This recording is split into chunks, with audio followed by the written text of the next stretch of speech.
the former client who reached out to me, I helped her with her formal complaint. She was 75 years old and How has, old was she when the abuse occurred? oh, 75. She reached out to me when she was 78. Okay. So 3 years later. Because they, even though she stopped therapy with him after a year, they were involved. So she started therapy with him in March of 2021. By July of 2021, they were sexually involved. And her story in terms of just how he groomed her and now the guilt that she's carrying because she believed his lies that he was in an unhappy marriage. He wanted, he was getting ready to leave Carolyn. He wanted the two of them to have, his client and him to have a life together.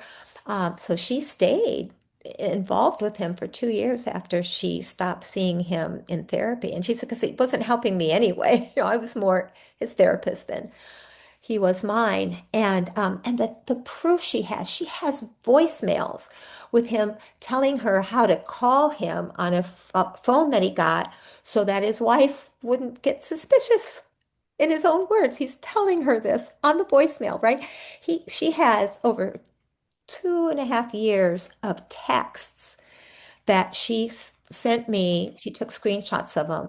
I printed them out because she just didn't have the technological, and I'm not very technologically astute, but a notebook, 466 pages of texts that tell the whole story, how he groomed her, how he manipulated her, things he said when she said, I am done, you have used me, and how he just would continually hook her back in. She sent all that in to the Maryland Ethics Board, And so she was 75 in 75. therapy. And how Mhm. old it was is your husband, or was he at that time? Your ex-husband, sorry. Okay, I just turned 69.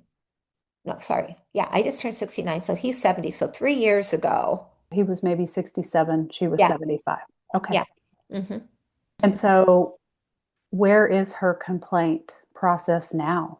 So now she's suing him. The Maryland State Board, the Maryland Ethics Board, after 10 months, she got a letter saying that after a thorough investigation, they decided to close the case with no formal actions taken. And then they had the list of how they didn't have to publicize informal actions. And so her attorneys now are in the process of trying to get the actual ruling, but we're pretty sure what happened is Jim left when he knew the heat was on in Maryland because this client was threatening to go to the ethics board.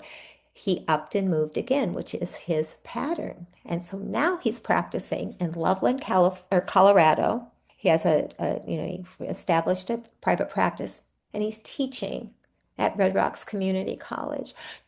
All those co-eds whose grade he has in his hand, there is no way he is not going to manipulate them.